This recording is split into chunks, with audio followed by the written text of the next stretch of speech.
I was getting ready for my wedding when my mom suddenly raised the dowry. Mark, my fiancé, furious, married my cousin Tiffany instead. It was humiliating, but my childhood friend Jake stepped in and married me instead. Oddly, my mom was suddenly okay with a lower dowry. 3 years later, Tiffany and Mark were rich and living the high life, while I was a stay-at-home mom. One 4th of July weekend, I overheard my mom and Jake talking in the backyard. "You're a genius, Mom," Jake said. "That dowry trick made Mark back out, and now Lisa got her dream wedding. But if Ashley ever finds out you set her up to marry me for Lisa's sake, you think she'd forgive you?" I froze. My mom, casually popping sunflower seeds, replied, "I'm her mother. I gave her life. What's she gonna do, not forgive me?" I could have told her never to marry at all, and she wouldn't dare say a word. Jake sighed. "Lisa deserves everything. If she struggled to make ends meet, it would kill me. And she got her Prince Charming, a mansion, a fleet of cars. It all worked out," my mom said, patting his back. "Tiffany just had a baby boy, and Mark gave her $1 million bonus. They even hired 3 nannies." Jake smiled. She looked happy earlier. Mark was swamped at work, but he dropped her and the baby off himself. Proof we did the right thing. I couldn't breathe. My mother favored Tiffany over me. My husband still had feelings for my cousin. What was I, chopped liver? Just then my daughter woke up on my back, crying. I had been grocery shopping for my mom to help her out, feeling sorry she'd been alone for years. "You're back. Did you get Lisa's favorite crab cakes?" my mom asked. "And the chocolate milk for little Mikey?" Neither she nor Jake offered to help with the bags. I carried them inside, set my daughter down, and made her a bottle. They went to the living room to coo over Tiffany's son, laughing and enjoying themselves. I rubbed my belly. I was 3 months pregnant with our second child. I had to cook, take care of my daughter, and serve everyone. Jake caught me in the kitchen. "Hey, Ash, don't sweat it." My mom beamed. "See, Ashley? Jake's such a sweetheart. You made the right choice marrying him. A sweetheart who only offered empty words." My daughter clung to my leg, refusing to go to Jake. He was always working. My mom sighed impatiently. "He doesn't know anything about babies. Just carry her on your back like always." "Right." But I watched Jake holding Tiffany's son, Mikey, entertaining him with a new toy. He didn't seem clueless then. If he gave my daughter half that attention, she wouldn't be so afraid of him. I strapped her to my back and got to work. My body ached. Pregnancy drained me, and now, knowing the truth, I felt even worse. Tears welled up as I chopped vegetables. Was this my life for the next 50, 60 years? I was only 28. I couldn't do this. My daughter cried from being strapped on my back too long. I carried her into the bedroom, rocking her to sleep. Meanwhile, my mom always ran to my uncle's house to see Tiffany. Tiffany is so pretty, just like a princess. Unlike Ashley, who is always so messy. I wasn't messy, I just never had new clothes. Tiffany and I were the same age, but my mom always gave my new clothes to her first. When she got tired of them, they became mine. I got better grades than Tiffany, but my mom never praised me.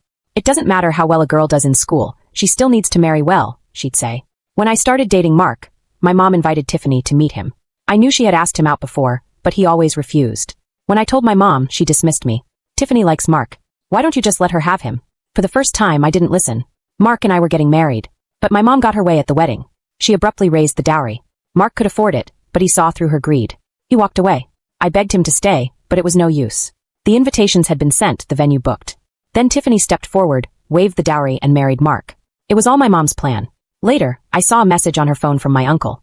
"Sis, Tiffany will stay with you. Please take care of her." I realized what parental love was supposed to be. My mom had only ever asked me to work when I visited my uncle's house. Her social media was filled with Tiffany's milestones, her birthdays, college acceptance, graduation. I went to college too, but my mom never mentioned it. When I started an internship, she said I could support myself. Meanwhile, she gave Tiffany $2,000 as a graduation gift. Then Tiffany married Mark. My mom posted, "Tiffany is 25. A match made in heaven." When I married Jake, she claimed she wasn't feeling well and didn't come. It felt like Tiffany was her real daughter, and I was just a nobody. At home, I was always expected to work. One evening, I was putting my daughter to sleep when my mom barged in. "Why aren't you cooking? Do you want Tiffany to starve?" I shushed her, but she raised her voice on purpose, waking the baby. I snapped, "Mom, this is your house. You cook if you have time."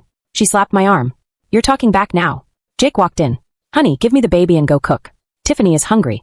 My mom gasped. "She's so thin. Get her a snack." I handed Jake the baby and went to the kitchen. The smell of oil made me nauseous. I was less than 3 months pregnant, and the doctor had warned me to rest, but that wasn't an option here. When my mom saw me covering my mouth, she hit me. "Are you doing this on purpose? You barely visit, and now you complain about work." "I'm pregnant," I whispered. "I feel sick." Her eyes widened. "So what? I worked when I was pregnant with you." I wanted to leave. I wanted to scream. "You suffered when you were pregnant, so now you want me to suffer too?" Fury flashed in her eyes. She slapped me again and again until I fell to the ground. "You dare talk back? I'll beat you to death." Jake and Tiffany ran in, pulling her away. "Auntie, if Ashley doesn't want to, I can help cook."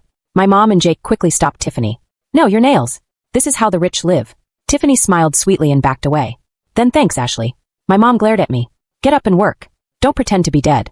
You're not like Tiffany, she's a golden goose and you have a hard life. They went back to the living room as if nothing had happened. I clenched my teeth, standing up despite the pain in my lower abdomen. Something felt wrong. Jake only had eyes for Tiffany, their world existing separately from mine. I'd had enough. Tonight would be our last supper. We would go our separate ways. After preparing dinner, I went to wash my hands. Tiffany approached, looking down at me. You're only 2 months older than me, but our lives are so different. She smirked. Mark likes me. Your husband likes me. You really are a failure. My fists clenched. I think your daughter will inherit your life. If she helps my family, she can have a decent future. My blood ran cold. She was thinking about my daughter. What do you want? I demanded. Tiffany smiled. Mikey's eyes are weak. He needs a cornea donor. I think your daughter is a good match. Andy already agreed. And of course Jake does too. My body shook with fury. How could they be so cruel? My daughter was only a year old. I turned to argue, but Tiffany shoved me. Oh, Ashley, why did you hit me? Jake and my mom rushed in. Jake helped Tiffany up, his face dark with anger. Apologize. Covering my stomach, I winced at the pain, but they didn't notice. My mom grabbed my hair and slapped me twice. I collapsed, feeling a warm stream trickle down my legs. Mommy blood, my daughter cried. Jake froze. Tiffany gasped, holding out her hands. My nail broke. Jake immediately lifted her up. Hospital. My mom was still furious and shoved my daughter. I pulled her into my arms, tears burning my eyes. Mom, I'm your daughter. Tell me, did you raise my dowry just to cancel my engagement to Mark and force me to marry Jake? My mom hit me again. What is there to explain? If anything happens to Tiffany, I won't forgive you. She rushed after Jake, cradling Tiffany's son. Jake hesitated for a moment, glancing at me. Tiffany is hurt and she has the baby. I need to help. He left. I called my best friend, Sarah. An hour later, she arrived with printed documents. Go. Stay with me, she urged. Tears blurred my vision. After confirming everything with the doctor, I left. Jake was about to leave the hospital when a nurse handed him something. Your wife left this for you. He read the papers. Divorce. My mom snatched them. A parental rights termination form? She's cutting us out of her life. The nerve. Where is she? They rushed back inside, but I was already gone. Jake stared at the papers, hands trembling. Something felt missing inside him. She wouldn't do this. She's the one who messed up. She went after Tiffany. How dare she leave me? Tiffany smirked, patting his arm. Ashley's just being dramatic. She'll come to her senses. But panic crept into Jake's voice. She always said divorce wasn't an option. She grew up without a dad and never wanted her daughters to experience that. His hands tightened around his phone. He tried calling me. Blocked. Texting? Blocked. Social media? Blocked. She's serious? My mom's voice wavered. No way. We need to get her back. Now. She turned to Tiffany. Can you get home by yourself? We have to find Ashley. Tiffany's jaw dropped. But, my nails. I can't drive. Call a lift then, my mom snapped. For the first time, Tiffany was left behind. Jake frantically scrolled through his contacts, searching for someone who could reach me. But he barely knew my friends. And this time I was truly gone. Jake drove my mom home first, but the house was empty. The only thing left was a bloodstain on the floor. Wait, Tiffany didn't lose that much blood, did she? My mom frowned. Jake suddenly slapped his forehead. Ashley. She was bleeding at home. She had a miscarriage. My mom went pale. I hit her. I hurt her. She tried calling me again, but I had blocked her. She sank to the floor, lost. Jake didn't have time for her breakdown. He had to get back home. 2 hours later, he walked through the door, but the house was still empty. His chest tightened, and tears streamed down his face. For the first time, he felt truly empty. He had always compared me to Tiffany, treating me with indifference. But now, the thought of losing me terrified him. He had taken me for granted when, in reality, I was his other half, his soulmate. A little while later, my mom called. Jake, I called the cops. Sarah had taken me to a postpartum recovery center. You need to rest and heal, she insisted, paying for a week of care. The center provided everything I needed, even childcare for my daughter. I had just finished an exam when the cops called. Officer, I'm not missing. I just don't want to go home. No need to waste public resources. Jake was practically screaming on the other end. Honey, where are you? I'll come get you. I answered flatly. No thanks. I'm not coming back to serve you all. Honey, I'm sorry. I didn't know you had a miscarriage. You must be in so much pain. Please come home. I'll take care of you. I laughed coldly. Take care of me? Like you did when I was pregnant with our first child? All you do is talk. You've never changed a diaper. The only time you made a bottle, you scalded our daughter. It's not that you can't be a good father, you just don't care. All that matters to you is Tiffany and her kid. Jake stammered. You're talking crazy. Tiffany's your cousin. I didn't bother sugarcoating it anymore. I know about you and my mom's scheme. Jake turned ghostly pale, my mom on the verge of fainting. She sighed. Ashley, don't blame me. Your uncle spent so much on Tiffany, she's their only hope. If she marries well, our whole family benefits. You're strong, you don't need to marry rich. That was insane. My own mother sacrificing my happiness for someone else, because I was strong. I'm a stay-at-home mom stuck and miserable. And after I divorce Jake, I won't have money to support you. You can ask Tiffany to take care of you. My mom panicked. Ashley, you can't abandon me. I raised you alone after your father left. Have a little pity on me. Let Tiffany have this. Is that too much to ask? Tears filled my eyes. Mom, I've always listened to you. I gave you everything, including myself. I hung up, wiping my tears. Never again. While recovering, I updated my resume. I had been out of the workforce for 3 years and feared I was obsolete. I used to work in tech with Mark, before I found out his dad owned the company. Thanks to Sarah, I considered going back to my old field, but I would never work for Mark again. Then Jake found me, waiting outside an office building. Honey, come home. I was wrong, but I love you. My parents told me to bring you back. Take it out on me, but please come home. I shook my head. No. For my daughters, I need to leave you. Tiffany was going to take our daughter's cornea for her son. Did you agree to that? You're a monster. You don't deserve to be a father. Jake's face drained of color. He had no words. My mom arrived, dropping to her knees. People gathered, recording. Ashley, I was wrong, she pleaded. I may have messed up, but I'm your mother. How can you cut me out of your life? Jake chimed in. Your mom's a good person. She did everything for her brother. You didn't marry Mark, at least now you know he didn't love you. Your mom even asked for $1 million for the wedding, and he refused. She just wants what's best for you. I stared at him, disgusted. You broke up my marriage and gave me away to your sister. Is that what's best for me? Let me suffer, let me work, hit me, scold me. Abusing my daughter is what's best for me? You say you love me, but have you ever done anything for my own good? I barely found a job, and now you cause a commotion. Is that for my own good? I was furious, shaking from head to toe. My mom was angry. How dare I speak to her like that? I am your mother. You will support me. Don't even think about shirking your responsibilities. I threw my hands up. You can sue me. Right now I have no income. By law, if a child's average monthly income is lower than the local minimum security line, they are deemed unable to afford maintenance fees. My mom stomped. That was ridiculous. I probably just lost my job because of this. Sure enough, more people gathered, including my manager and HR. I knew I was in trouble. I was fired. Sarah cursed Jake and my mom. You should have ditched your mom a long time ago. She freeloaded off her brother all her life, and now she expects you to take care of her daughter, and even have your daughter care for her grandson. This is insane. If you don't run from them, I will look down on you. Forget the job for now, I'll take care of you. Let's deal with your mom and husband first, because they're making your life miserable. I was grateful to have such a good friend. I hired a lawyer and filed for divorce.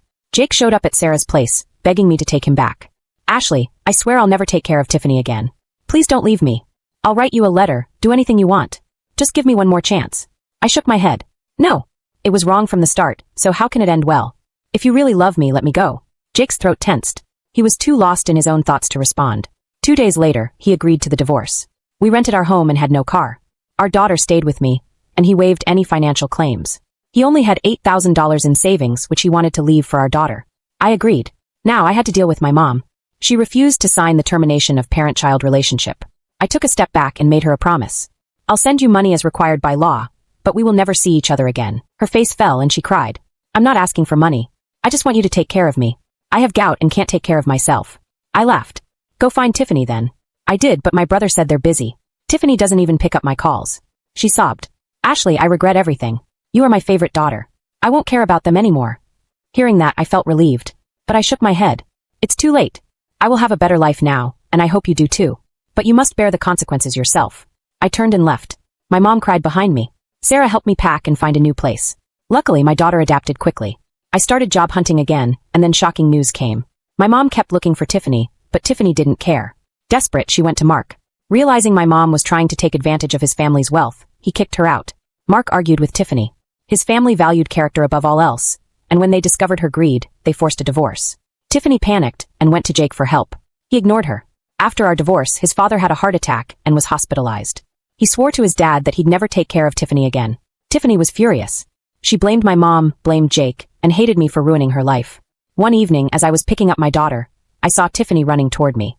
Ashley, you ruined me. Go to hell. She had a knife. I grabbed my daughter, terrified. Blood splattered on my face. Jake had stepped in front of me. Tiffany lost control and stabbed him multiple times. The police arrived and arrested her. Jake was rushed to the hospital but didn't survive. My uncle and aunt blamed my mom. She was devastated. The people she spent her whole life protecting had betrayed her. In the hospital, she had a mental breakdown. She cursed at the air, then collapsed, sobbing. Ashley, I was wrong. I was wrong. I sent her to a mental hospital. I took my daughter and started a new life. From now on, I am no longer a tool. I will work hard, live freely, and take care of my daughter.